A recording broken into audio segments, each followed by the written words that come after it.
आप देख रहे हैं रिपोर्टर लव कुश रावत यूट्यूब चैनल।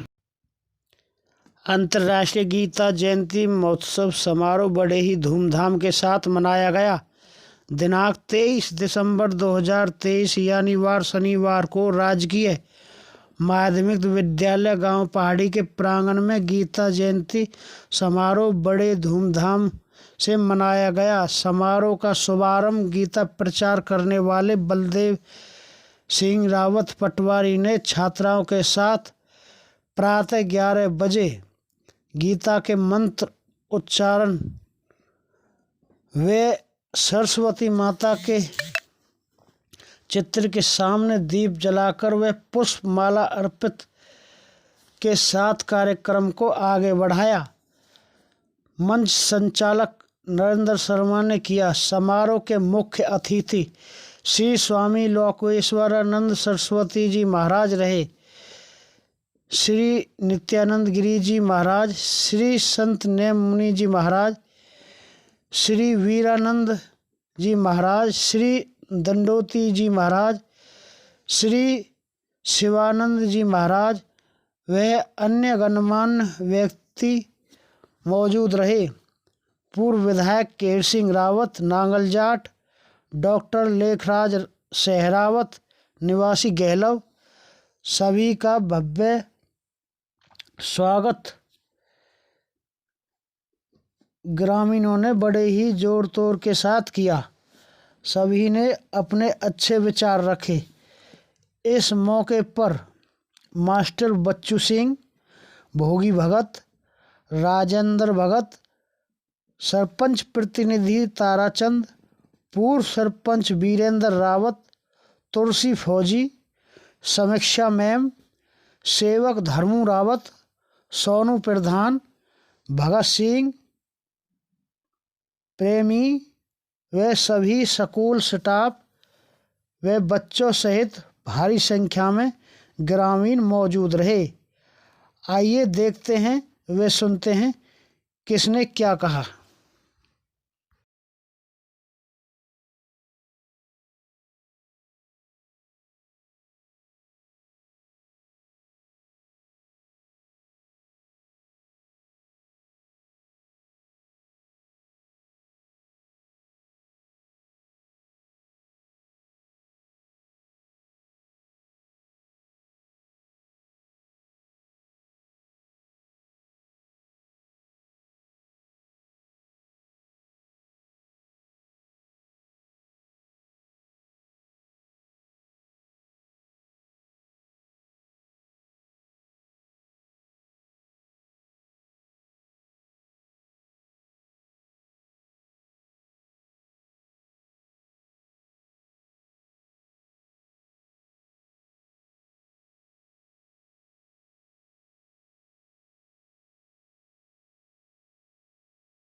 नौ भुवन भुनक्तु सुहवीर्यङ्करवावहै तेजस्विनावधीतमस्तु मा विद्विषावहै। सच्चिदानंद भगवान की जय, गीता माता की जय, गौ माता की जय, भारत माता की जय। सभी पूज्य संत चरण, सभी के चरणों प्रणाम करते हुए भाई बंधु, विद्यालय के सभी अध्यापकगण, श्रीमान विधायक जी, डॉक्टर साहब और सभी बस्ती के महानुभाव, ये अवसर जबकि ये देश गीता का है, यहाँ तो उसमें गीता में होना ही चाहिए, लेकिन न होने पर ऐसा अवसर मिला है तो बड़े सौभाग्य की बात है। शुरुआत हो रही है जीवन में। देखो, हम सभी लोग जीवन यापन कर रहे हैं, तो जीवन यापन करने के लिए सबसे महत्वपूर्ण वस्तु है क्या? विचारशीलता। अगर जीवन विचारमय है तो उन्नत जीवन होगा, और विचार नहीं है तो जीवन नरक हो जाएगा। धन भी हो, पद भी हो, प्रतिष्ठा भी हो, और विचार नहीं हो तो विनाश होते देखा हमने। विधायक जी, हमने विनाश होते देखा है लोगों को। धन तो है, पदवी है, प्रतिष्ठा भी है, लेकिन विचार शक्ति नहीं है। ऐसे लोग विनष्ट होते रहते हैं। इसलिए विचारों को जागृत करने के लिए शास्त्र की आवश्यकता होती है। हम लोग क्या करते हैं, हम लोगों को मिटाने के लिए बहुत सारे उपाय किए गए हैं। मिटने का कारण ये है कि हम लोगों को अपने शास्त्र का ज्ञान नहीं। बहुत से पंथ चलाए गए हैं, बहुत से हमारे विरोध में खड़े किए गए हैं। क्यों किए गए हैं? हमें कुछ भी ज्ञान है ही नहीं। बड़े दुर्भाग्य की बात है कि धर्मप्राण देश होते हुए दुनिया को हमने ज्ञान दिया है, दुनिया को जीना सिखाया है। आज हमारी पीढ़ियाँ जीने के ढंग नहीं जानती, बिल्कुल नहीं जानती। धर्म के आडंबर तो बहुत होते हैं, आयोजन बहुत होते हैं। धर्म क्या, धर्म कैसे जिया जाता है इस विषय में लोगों को कोई जानकारी नहीं है। फोटो खिंचाना धर्म नहीं है, पंडालना धर्म नहीं है। धर्म तो जीवन में जीने की कला है। हमें झूठ नहीं बोलना है, चोरी नहीं करनी है, बेईमानी नहीं करनी है, ठगी नहीं करनी है, देश के खिलाफ नहीं चलना है, अपने समाज के खिलाफ नहीं चलना है। इसका नाम धर्म है। गोवर्धन जा रहे हैं और काम क्या कर रहे हैं? गांव वालों की निंदा कर रहे हैं, किसी और की निंदा कर रहे हैं। ये धर्म नहीं है। धर्म ये है कि वहाँ जाकर के हमें किसी भी प्रकार का अशुभ काम करना ही नहीं। जब तक तीर्थ में बहुत थोड़ा रहना चाहिए, तीर्थ बहुत थोड़ा रहना चाहिए। जब तक नियम का पालन करें तब तक तीर्थ में रहो, नियम का पालन नहीं कर सकते तीर्थ में नहीं रहना चाहिए। अच्छा, अब बात जो है गीता की चल रही है। आज गीता जयंती है तो बताएंगे हम आपको थोड़ा सा। गीता मात्र 700 श्लोक है, 700 श्लोक है। विशेषता ये है कि संसार के सारे लोग एक साथ बैठ जाएं, आजीवन प्रश्न करते रहें, सबका उत्तर 700 श्लोकों में मिलता रहेगा। भगवान कृष्ण ने कहा है 7वें अध्याय में, ज्ञानम तेहम से विज्ञान में वक्ष्याम शेषतः। हे अर्जुन, मैं तुमको विज्ञान सहित ज्ञान कराऊंगा जिसको जानने के बाद कुछ भी जानना शेष नहीं बचेगा। विज्ञान सहित ज्ञान कराऊंगा जिसको जानने के बाद कुछ भी जानना शेष नहीं बचेगा। संपूर्ण ज्ञान गीता का दो से संपूर्ण ज्ञान, और कोई संपूर्ण किसी में नहीं है। तो हमारे जीवन में 3 आवश्यकताएं होती हैं। एक कर्म होता है, एक उपासना होती है और एक ज्ञान होता है। जीवन में 3 पहलू हैं, कर्म, उपासना और ज्ञान। जिनको शरीर को स्वस्थ रखना है, संचालित रखना है अथवा क्रियाशील रखना है, उनको कर्म करना ही चाहिए। कर्म नहीं करोगे तो जीवन से शरीर आपका शिथिल हो जाएगा, जॉइंटों में दर्द हो जाएगा, बहुत सारी समस्याएं खड़ी हो जाएंगी। इसलिए व्यक्ति को कर्म करना ही चाहिए। स्थूल हो जाएगा, मोटे हो चला नहीं जाएगा, इसलिए कर्म करना ही चाहिए। कर्म कैसे करना चाहिए? शुभ कर्म करना चाहिए, शास्त्र सम्मत कर्म करना चाहिए। तो हम शास्त्र सम्मत कर्म करें, शुभ कर्म करें। दूसरा विषय होता है, जिसका शरीर ठीक है वास्तव में उसका मन ज़्यादा ठीक होगा, मन ज़्यादा स्थिर होगा। तो मन को ठीक रखने के लिए शुभ कर्म होना चाहिए। और फिर दूसरा सम्मान के लिए कहा गया है उपासना। उपासना नाम ही भक्ति है। उपासना कहो अथवा भक्ति कहो। तो जिनका कर्म शुभ कर्म किया है उनके जीवन में उपासना भी हो सकती है। कर्म शुभ किए नहीं, उपासना करना, जब पाखंड कर तो उपासना नहीं की पाते, वो उपासना नहीं है, पाखंड हो सकता है। इसलिए अगला कर्म हमारा क्या होता है? अगला होता है ज्ञान। ज्ञानम तेहम सविज्ञान विदम, विज्ञान से बताऊंगा। इसमें जो विद्यालय का प्रांगण है, इसलिए थोड़ा सा बोलूंगा इसमें। सविज्ञान विदम, ज्ञान को विज्ञान से दूंगा। तो विज्ञान शब्द जो है ना, किसका है? वैदिक शब्द, संस्कृत वैदिक व्याकरण का शब्द है ये। समझ व्याकरण का भी शब्द नहीं है, वैदिक व्याकरण का शब्द है।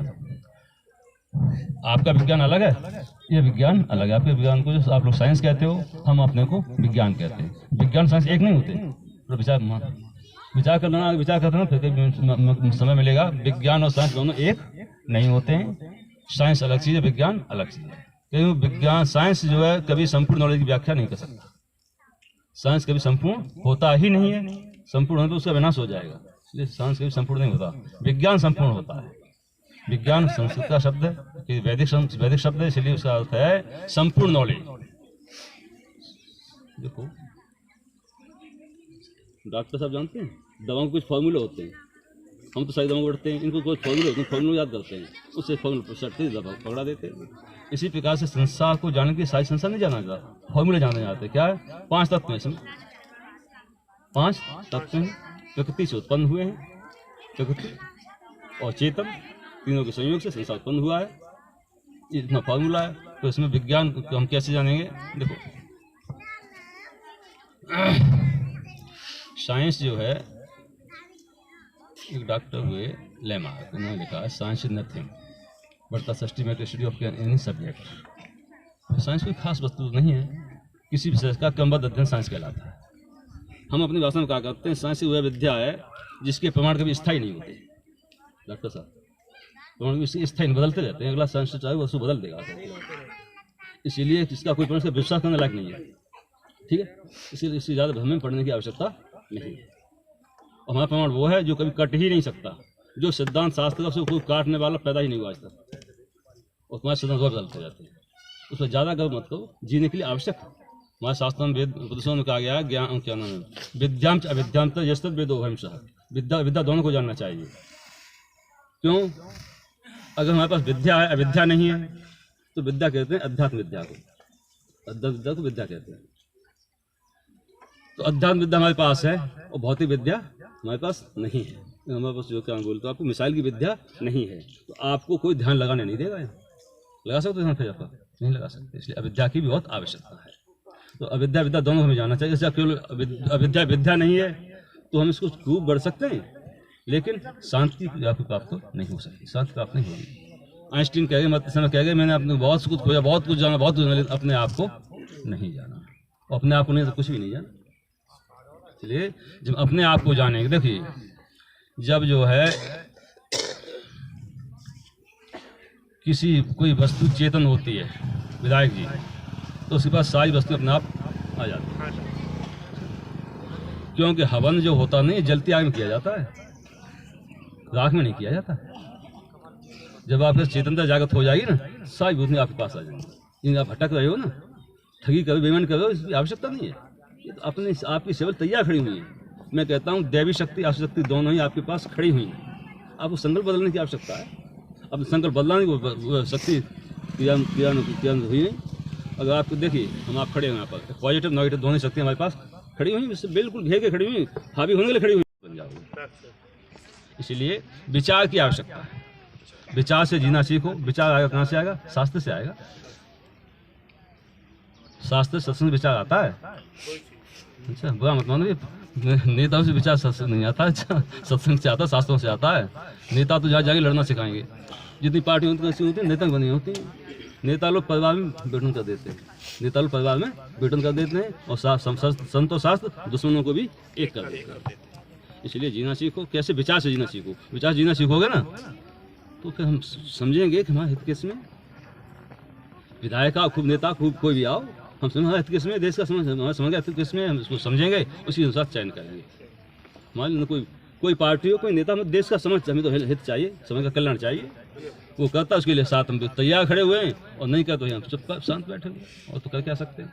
इसलिए विचार को जागृत होता है शास्त्रों का अध्ययन करने से। शास्त्रों का अध्ययन, हम बहुत विभाग की बात बताइए, हमारे कोई शास्त्र अध्ययन करने के लिए तैयार ही नहीं, बिल्कुल तैयार नहीं। विधर्मी लोग हैं, हमारे शास्त्रों के विषय में जानते हैं, विधर्मी लोग हमारे शास्त्रों के विषय में जानते हैं, हमें रोकते हैं, वो कहते हैं हमें अपने विषय शास्त्र विषय में कुछ भी ज्ञान नहीं है।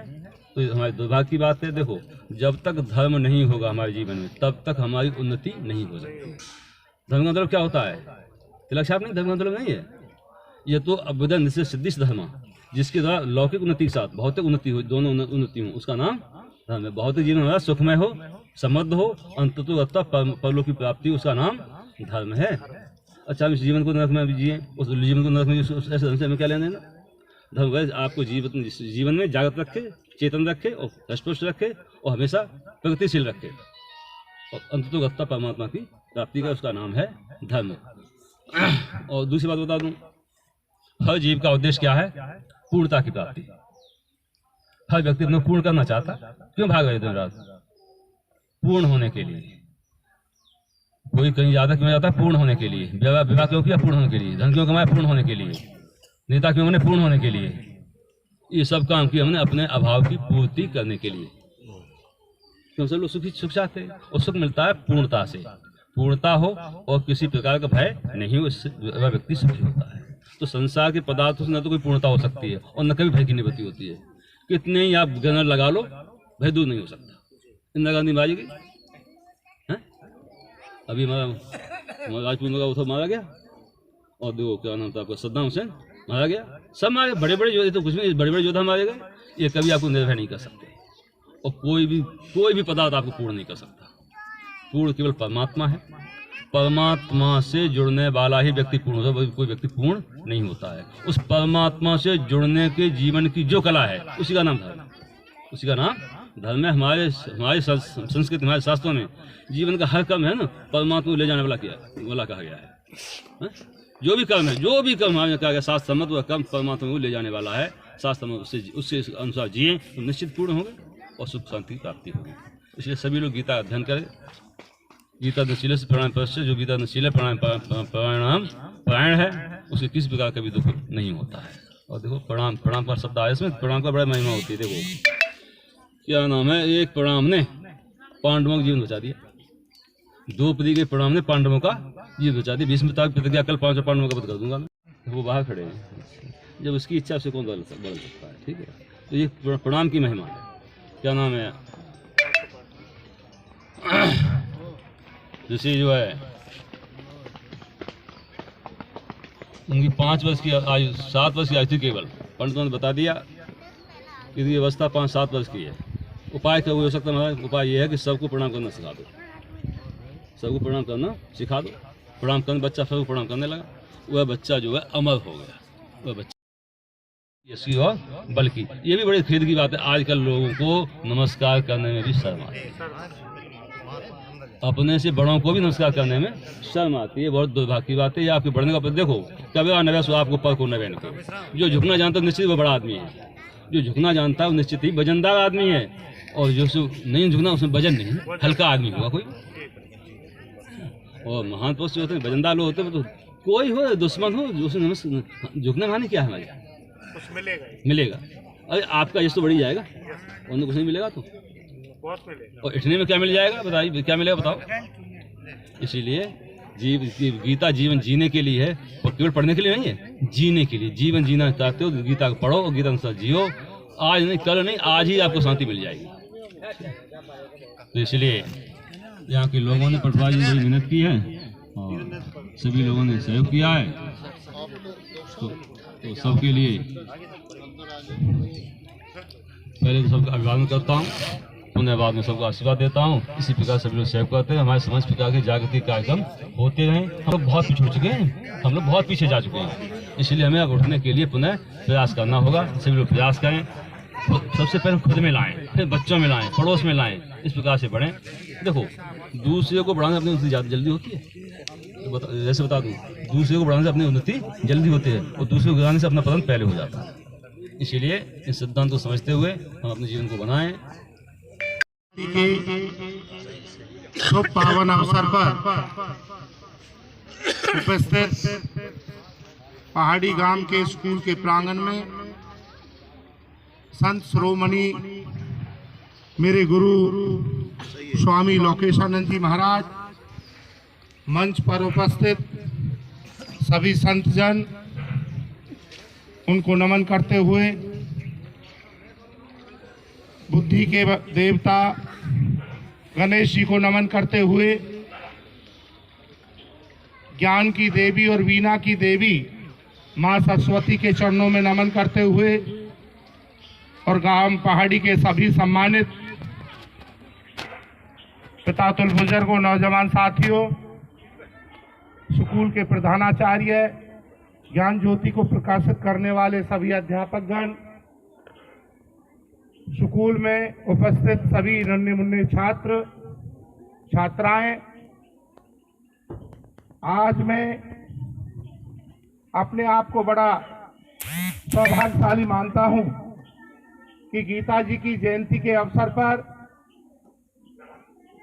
हमें पहाड़ी गांव की इस धरा पर, जो संतों की भूमि है, भक्तों की भूमि है, उस पर मनाने का जो सौभाग्य मिला, और उसमें आप लोगों ने जो मेरा यहाँ पहुँचने पर मान और सम्मान किया, उसके लिए आपका कोटि कोटि धन्यवाद, कोटि कोटि आपका आभार व्यक्त करता हूँ। आदरणीय साथियों, प्यारे बच्चों, गीता जयंती का जो मतलब है, गीता भगवान श्री कृष्ण के मुखारबिंद से जो उपदेश निकले, कुरुक्षेत्र के मैदान में जो अर्जुन को समझाया, 18 अध्यायों के माध्यम से उसका विस्तार से वर्णन किया गया। और आज स्कूल के प्रांगणों में संत महात्माओं की उपस्थिति में और गणमान्य व्यक्तियों की उपस्थिति में 3 श्लोकों का उच्चारण किया गया। पूरे विश्व में आज इन 3 श्लोकों का उच्चारण किया जा रहा है और पूरे विश्व के सभी धर्मों ने सारी चीजों को घटा करके सबसे बड़े ग्रंथ के रूप में किसी को माना है तो वो गीता जी को माना। ये हमारे देश के लिए, हमारी संस्कृति के लिए, हमारे धर्म के लिए और हम सब के लिए बड़े गर्व का विषय है। गीता ज्ञान भी है और भक्ति का सागर भी है। गीता मोक्ष की तरफ ले जाने का एक सरल साधन है। मानव जीवन में मनुष्य जब परमात्मा की कृपा से जन्म लेता है तो किस प्रकार से सार्थक बनता है, किस प्रकार से सहज बनता है और मुक्ति के द्वार तक ले जाने का जो रास्ता है वो श्री गीता जी। हर अध्याय में बड़े विस्तार से आध्यात्मिक ज्ञान के माध्यम से भगवान श्री कृष्ण ने जो गीता का उपदेश दिया, एक एक में कहा गया है कि आत्मा क्या है, परमात्मा क्या है, ईर्ष्या से क्या होता है, क्रोध से क्या होता है, लालच से क्या होता है और जन्म जन्म में हमें जो दुख उठाने पड़ते हैं, पूर्व जन्म में हमने कहां पर अपने कर्मों को खराब किया है, कर्म कैसा करना चाहिए, काम कैसा करना चाहिए, परमात्मा का कैसा ध्यान लगाना चाहिए और सारी चीजों को भूलते हुए मनुष्य का जो जन्म मिला है इसमें हमें क्या करना चाहिए। मौत सामने खड़ी हो तो हमें क्या करना चाहिए। केवल परीक्षित महाराज ने ही एक प्रश्न किया था कि महाराज सुखदेव जी 7 दिन के अंदर मेरी मौत होनी है तो मुझे क्या करना चाहिए। केवल राजा परीक्षित की ही मौत 7 दिन में नहीं होनी थी, हम आप सबकी मौत इस चराचर जगत में जो भी इंसान आया है उसे 7 दिन के अंदर जाना है। चाहे कोई सोमवार को चला जाए, चाहे कोई मंगलवार को चला जाए, जो बार बनाए हैं उन्हीं में जाना है। जब मनुष्य की मौत सामने खड़ी है तो हमें क्या करना चाहिए, ये हमें गीता से मिलता है। इतनी सुंदर व्यवस्था भारत के ऋषि मुनियों को के माध्यम से हमें जो प्रेरणा मिलती है, लेकिन हम गृहस्थ जीवन बहुत श्रेष्ठ है। अगर साधन से जिया जाए, बनाया है हमारे ऋषि मुनियों ने बालकपन को ब्रह्मचारी के रूप में, जवानी को गृहस्थ के रूप में, बुढ़ापे को वानप्रस्थ के रूप में, ऐसे वर्गों में विभाजित किया है। अगर हम उन्हें मानेंगे, चलेंगे तो निश्चित तौर पर हमारा जीवन बड़ा सरल होगा, सुगम होगा, अच्छा होगा, सुंदर होगा, भव्य होगा। मैं ज्यादा कुछ न कहते हुए पुनः संतों के चरणों में नमन करते हुए आप सभी का आभार व्यक्त करते हुए कि आपने अपने कीमती समय में से समय निकाल करके जो आज गीता जयंती के शुभ पावन अवसर पर यहाँ आप लोग इस कार्यक्रम की शोभा बढ़ाने के लिए आए, आपका बहुत बहुत धन्यवाद। और स्कूल के प्रधानाचार्य का, सभी अध्यापक गणों का बहुत बहुत धन्यवाद। गांव के सरपंच साहब ने जो सहयोग दिया उसके लिए बहुत बहुत धन्यवाद। और हमारे बीच में चल कर के आए हमारे बहुत ही अजीज आदरणीय डॉक्टर लेखराज सहरावत साहब, जो यहाँ पर अपना कार्यक्रम, बड़ी व्यस्त कार्यक्रम होते हैं उनके, स्कूल की संस्था का कार्यक्रम भी है, हॉस्पिटल के अपने कार्यक्रम भी हैं उनके, उन सबको छोड़ करके आज के कार्यक्रम में आए, उनका बहुत बहुत धन्यवाद। और विशेष तौर पर मैं श्री बलदेव सिंह पटवारी जी का धन्यवाद करूंगा कि उनकी प्रेरणा से मुझे अभी कुरुक्षेत्र में जो गीता महोत्सव चल रहा है उसमें शामिल होने का सौभाग्य मिला। बड़े बड़े अच्छे संतों के वहां दर्शन करने का सौभाग्य मिला। पटवारी जी की जो गीता में रुचि है वो विशेष है, उनका गीता से विशेष लगाव है, अध्ययन किया है। और हमें तब जाकर के एक बहुत बड़ी खुशी वहां मिली जब गीता महोत्सव के उस पंडाल में जहां विदेशों से बड़े बड़े वक्ता लोग आए थे और वहां हमारे इस क्षेत्र का प्रतिनिधित्व करने का सौभाग्य बलदेव जी को प्राप्त हुआ, उस समय मेरा मन भी गदगद हुआ और गर्व से गौरवान्वित हुआ। मैं पटवारी जी का बहुत बहुत धन्यवाद करता हूं कि उन्होंने गीता के प्रचार और प्रसार में जो रुचि दिखाई है और उनका एक लक्ष्य है जीवन के अंतिम अध्याय तक हम गीता को घर घर पहुंचाएं, जन जन तक पहुंचाएं। भगवान उनके इस कार्य में उन्हें सफलता दे और पुणे ग्राम बस्ती को बहुत बहुत शुभकामनाएं। ये हमारी बस्ती सदैव फलती फूलती रहे, सुख समृद्धि और शांति को प्राप्त करे और हमारे नन्हे मुन्ने बच्चे आगे पढ़ करके भारत के भाग्य में एक ऐसा सौभाग्य प्राप्त करें ताकि आने वाली पीढ़ी आपके माध्यम से आपकी सेवाओं का लाभ ले सके। आप सबने मुझे यहाँ पर जो मानव सम्मान दिया उसके लिए पुनः आपका बहुत बहुत धन्यवाद। राम राम जी। आदर और सम्मान के योग हमारे बीच में हमारे बहुत ही सिद्ध मूर्तियाँ हमारे यहाँ बीच में बैठी हैं, उनका यहाँ आने पर मेरा सत सत नमन, कोटि कोटि प्रणाम। तमाम गांव के सरदारान, बच्चों, हमारे प्रिंसिपल साहब और उनका सारा स्टाफ, उन सब का जो इस सहयोग किया है इस प्रोग्राम में, गीता महोत्सव में, बहुत बहुत उनका आभार मैं जता रहा हूं। और आज जो हम यहाँ गीता महोत्सव के प्रोग्राम में बैठे हैं, ये एक पहाड़ी गांव में नहीं, ये पूरे हिंदुस्तान में हो रहा है। और हमारे यशस्वी प्रधानमंत्री जिन्होंने कितने पुराने कितने सालों से 5-5 हज़ार सालों से जो झगड़े फिसाद इन मंदिरन पे जो चल रहे थे वो सारे दूर कर दिए, और ये भी उन्हीं का महान कार्य है। गीता हमारी जब हमारे ऋषि मुनियों ने लिखी है, कितने साल पुरानी लिखी है, इस तरीक़ा से लिख दी जिस पर हमारी ये सृष्टि जो चल रही है, अगर इसके सही वसूलों पे चले तो मैं कहूँ कोई भी आदमी किसी भी तरह से परेशान नहीं हो सकता।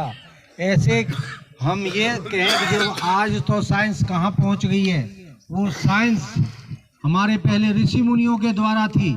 आज हमारे साइंटिस्ट उसी ऋषि मुनियों की जो पद्धति दी हुई है, उड़न खटोला जब बोलते थे, अब आज उनको हवाई जहाज बोल रहे हैं। इसी तरह से उन हमारे ऋषि मुनियों ने ऑपरेशन तक भी किए और सारे कामन्य ऋषि मुनियाँ करते थे।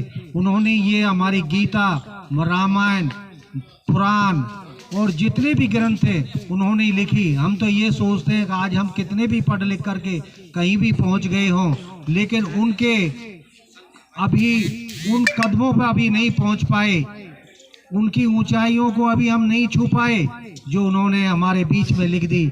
आज हमारे बीच में हमारे महात्मा बैठे, इन्होंने सब चीज़ों का अध्ययन किया है और इनको जितनी बार हम पढ़ेंगे उतनी बार हमें नया लगेगा। और गीता हमें इस सृष्टि पे जीवन जीने का एक सही मार्ग बताती है और उस मार्ग के थ्रू हमें चलना चाहिए। ये भगवान कृष्ण ने जो हमारे बीच में आकर के ये उपदेश दिए, जब जब इस सृष्टि पर अत्याचार हुए, दुराचार हुए, पापाचार हुए, तब सृष्टि पर श्री भगवान ने इस तरह की कोई ना कोई ऐसी मूर्ति, ऐसी आत्मा हमारे बीच में भेजी जिन्होंने हमें उपदेश दिए, और उन्हीं के उपदेशों पे हम चलते हुए रहेंगे तो हम सदा सुखी रहेंगे और अपने आराम से अपने जीवन व्यतीत करेंगे।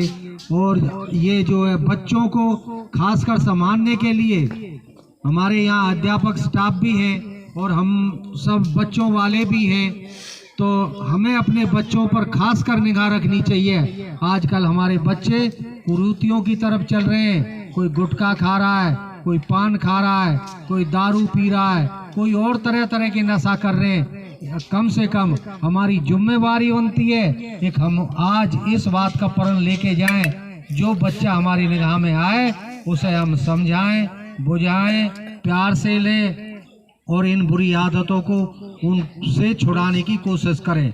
आज हमारे यूथ, ये नौजवान बहुत, और फिर वो माँ बाप दादा दादी की भी इज्जत नहीं करता है। उसे रोकने की कोशिश करना हमारे बुजुर्गों का, हमारा, आप सबका ये फर्ज बनता है कि उन बच्चों को संभालें और इस तरह के उन जो कुरीतियाँ हैं उन यूथ उनमें, उनमें जो नौजवानों में, छोटे बच्चों से लेकर के बड़ों तक इन्हें। और घर में एक और भी बात मैं और बता देता हूँ, आजकल छोटे छोटे बच्चों को स्कूल जाने के लिए उनके माँ बाप सुबह उठते ही बच्चे के जेब में टॉफी से भर दें। वो टॉफी बच्चों को ना दिया करें। वो बच्चे उन दिन भर उन टॉफी ने चूसते रहते और उनके लीवर अभी से काम करना बंद कर देते, उनको भूख नहीं लगती। फिर कहते हैं आकर के हमारे तो इस बच्चे को भूख ही ना लगेगी, ये तो कुछ खा ही ना। फिर उन्हें 10-5 रुपया 10-20 रुपया भी दे देते, वहाँ जा कर के वो ओला पोला चूरन की पुरियाने उनने खाते, तो उनके लीवर अभी से खराब हो जाते और उनकी जो दिमाग की कमजोरी वो भी खराब हो जाती है। जो वो हमेशा उसको चूसते रहते हैं, वो जो थूक हमारी ग्रंथियों में से निकल करके हमारे दिमाग से, तो इन चीज़ों पर खास कर ध्यान दें, बच्चों को अभी से संभालें। और इन ये टॉफी और स्कूल के लिए जाते हैं बच्चे, उन्हें 10 रुपया दे देते हैं, वो बहुत ही गलत है, ये नहीं देना चाहिए। अपने घर में लाके किशमिश खवाओ, केला खवाओ, फल फ्रूट खवाओ, सेब खवाओ, चीकू खवाओ, पपीता का जो भी मौसम का फल हो वो खवा के उन्हें भेजो, उनके जेब में रख दो, काट के रख दो, पन्नी में बांध के रख दो। और बच्चों के भविष्य को संभालने की हमारी, आपकी, सबकी जिम्मेवारी है। और हमारे संभालने वाले ये महात्मा महापुरुष बैठे, इनके आदर्शन पे हम चलें। गीता हमें यही सिखाती है और यही गीता का एक उपदेश है और उद्देश्य है। एक ये हमारा देश, ये हिंदू देश है और ये परमात्मा के पास से सिर्फ 2 जाति आई हैं, एक मर्द और एक औरत। ये जाति तमाम हमने यहीं बनाई है और ये जाति बनके हमारे दिल और दिमागन में विष घोलता। अपने बच्चों को, अपने जीवन को, अपने परिवार को, अपने पड़ोस को, अड़ोस को, सबको हम आज संभाल सकते हैं। और ज़्यादा ना बोलते हुए मैं आप सबका, और हमारे विधायक जी यहाँ अपने बहुत कीमती टाइम निकाल के यहाँ बैठे हुए हैं, महात्मा हमारे यहाँ बैठे हुए हैं, गांव की सरदारी हमारे यहाँ बैठी है, स्कूल स्टाफ यहाँ बैठा हुआ है और बच्चों का सबका पढ़ाई का भी नुकसान हो रहा है। लेकिन ये बहुत ही ज़रूरी चीज़ है जो आज ये पूरे देश में हो रहा है। इसके लिए मैं ऊपर की सरकार और आप सबका धन्यवाद करता हूँ जो आप लोग यहाँ आए। खूब मेरे से भी जोर लगाए थे, एक वहाँ चलना कुरुक्षेत्र में अपनी व्यवस्था के कारण नहीं जा पाया। आज उनका फिर मेरे पास संदेश गया रात को ही, तो मैं जो सुबह यहाँ चलाया। उनका भी बहुत बहुत यहाँ सबका, पटवारी जी का और आप सबका बहुत बहुत आभारी हूँ। और हमारे विधायक जी यहाँ बैठे, नवीन ने अपना कीमती टाइम निकाल करके यहाँ आप सबके बीच में आए। जय हिंद, जय भारत। नैनम ज्ञान गम्यम वंदे विष्णु भैरम सर्वे लोकैकनाथम यम ब्रह्मा वर्णेन्द्र ध्रुवंता विष्णुवंतीश्वरी वेदै सांपत्कृतमोस्तै गायन्ति यं सांवा ज्ञानावस्तद्गतेन मनसा पश्यन्ति यं योगिनो यस्यान्तं न विदुसुरासुरगणादि पूरे साक्षात् ब्रह्म तस्मै श्री गुरुवे नमः। अखंडानंद बोधाय सिद्धसंतापहारणे सच्चिदानंद रूपाय रामाय श्री गुरुवे नमः। ध्यानं मूलं गुरोर्मूर्ति पूजा मूलं गुरोपदम मंत्र मूलम गुरोर्वाक्यम मोक्ष मूलम गुरो कृपा। ओम श्री शांति शांति योग। अब मैं प्यारे भाइयों अपनी तरफ से हमारे यहाँ स्वामी जी महान विद्वान स्वामी लोकेश्वरानंद जी का बड़ा हार्दिक अभिनंदन करता हूँ, जिन्होंने अपना समय निकालकर हमारी प्रार्थना को स्वीकार किया है और यहाँ आए। हमारे पुजारी जी नित्यानंद जी का भी मैं बड़ा एहसान मानता हूँ, उनका अनुग्रह करता हूँ कि वो भी जो है यहाँ उन्होंने अपना कीमती समय दिया, हम बड़े आभारी हैं इसके। बाकी सारे जितने संत हैं मैं उनका भी बड़ा अपने हृदय की गहराइयों से आभार करता हूँ कि उन्होंने हमें बहुत अच्छा अपना टाइम दिखा करके हमें अनुग्रहित किया और हम ऐसे ही लगे रहें और हम आप हमारे ऊपर अपनी जो कृपा बनाए रखें। और मैं इसके बाद सबसे ज़्यादा इस स्कूल के प्रधानाचार्य का धन्यवाद करता हूं, जो हमें इस कार्यक्रम को करने के लिए बड़ा सहयोग दिया, इसके लिए मैं बड़ा आभारी हूं। फिर इसके बाद मैं अपने मुख्य अतिथि श्री जो है स्वामी लोकेश्वरानंद जी का दोबारा अनुरोध करता हूं कि वो हमारी कोई गलती हुई हो तो उसको क्षमा करें। और हमारे केर सिंह जी ने, हमारे जो अतिथि हैं, उन्होंने भी हमें जो समय दिया है, हम उसके लिए बड़े आभारी हैं इनके। और उसके बाद डॉक्टर लेखराज सहरावत जी हैं, इन्होंने अपना बहुत ही कीमती समय दिया है हमें। ये डॉक्टरी में बहुत बिजी रहते हैं और समाज के कार्य भी करते हैं। मैं इनका बहुत आभारी हूँ, बार बार आभारी हूँ। धन्यवाद। प्यारे भाइयों, हमारे जो स्टाफ ने, हमारे जो अध्यापकगण ने जितना हमारा जो इसमें सहयोग दिया है, हम इसके बड़े आभारी हैं, सभी ग्रामवासी। और मैं कहता हूं उसमें हमारे सरपंच साहब ने बड़ा सहयोग दिया है और ग्रामवासियों ने भी यहाँ पहुंचकर बड़ा सहयोग दिया है। इसलिए प्यारे बच्चों ने बड़ा अच्छा प्रोग्राम किया है। सारे गीताओं के श्लोक का जो हमारे प्रोग्राम के मुताबिक 3 श्लोक मुख्य होने थे, उनका जो है अनुवाद किया है, कहा है और उनको जो है अपनी भाषाओं से उन्नत किया है। इसलिए मैं चाहता हूं हमारे स्कूल में ये धारणा बनी रहे और हर साल आप ये प्रोग्राम करते रहें। इसलिए मेरी आपसे यही प्रार्थना है, जिन महानुभावों ने इस समय आने में अपनी शरीर की, आने की, मन की आहुति दी है, मैं उनका बहुत ही आभारी हूँ। प्यारे भाइयों, ये गीता तो एक सब्जेक्ट है, एक भगवान ने कहा है, उसमें संतों ने कहा है, गीता गंगोक्तम पीत्वा पुनर्जन्म न विद्यते। गीता रूपी अमृत को पीने के बाद आदमी का पुनर्जन्म नहीं होता है, जन्म मन से छूट जाता है। और फिर भगवान ने अपनी तरफ से कहा है, अनन्या चिंतन्तो माम ये जना पर्युपास्ते तेषां मित्रयुक्ता नाम योग क्षेमं वहम्। ये भगवान ने कहा है, भाई जो मेरा भक्त होता है मैं उसका योग से अपने आप करता हूँ। जो उसके पास चीज़ नहीं है उसको मैं देता हूँ और जो उसकी चीज़ है उसकी रखवाली करता हूँ। तो इसलिए भगवान बड़े हैं जो हमारे ऊपर रहम करते हैं। हमें ये नहीं समझना चाहिए कि हमारे साथ भगवान कोई अन्याय करते, ये हमारे सब कर्मों का फल है। जो हम जैसा हम कर्म करते वैसा ही हम फल देता है, ये हमारी मुख्य बात है। और भाइयों, जो है शुरू में गीता का शुरुआत हुआ है धृतराष्ट्र से। उनने कहा माम का च पांडवा से किम कुर्वत संजय। तो जो माम का और ये पांडवा है ना, ये द्वैत है, इसमें एक दूसरे हम इंसान एक हैं। इसलिए जो है माम का और जो पांडवा के नाम से ही ये युद्ध हुआ है, जिसमें मुख्य श्रेय जाता है धृतराष्ट्र के बेटे को। उसने जो है किया, तो उसकी वजह से ये सारा काम खराब हुआ, हमारे देश का बहुत नुकसान हुआ। बहुत बड़े भीषम पिता में ऐसे जो योद्धा मारे गए। द्रोणाचार्य, कृपाचार्य ने बहुत सहयोग दिया। कर्ण बहुत वीर था, दानी था, उसका भी वो हुआ। तो मैं ये चाहता हूँ हम गीता से सीखें, त्याग, सेवा और भावना और भक्ति भगवान की, इन सब पे किए। और जो भगवान का भक्त होता, उसमें लास्ट में भगवान ने कहा है, एक सब धर्मान्य परित्यज्य माम एकम शरणं व्रज अहम त्वां सर्व पापेभ्यो मोक्षयिष्यामि मा शुचा। भाई, सब धर्मों को जो हमारे घर भर के काम है सब छोड़कर हम भगवान की शरण आ जाएं, तो विश्वास लेकर कहते हैं भगवान कि भाई मैं तेरा कल्याण कर दूंगा और कोई जरूरत नहीं है मेरे अधीन होने से, मेरी शरणागति आने से आपका कल्याण ही होगा। इसलिए भाई, भगवान पर हमेशा विश्वास रखो। भगवान ही हमारे रक्षक है, हमारे सब कुछ भगवान ही है, उनकी प्रार्थना करो। और मैं ये कहता हूँ आप लोगों से सभी को, मैं गीता के लिए किसी बच्चे को, किसी भाई को कोई भी पुस्तक चाहिए, हमारे वेद की, शास्त्र की, मेरे पास सब अवेलेबल है, मैं दे सकता हूँ। और अपना गीता का अध्ययन जरूर करें।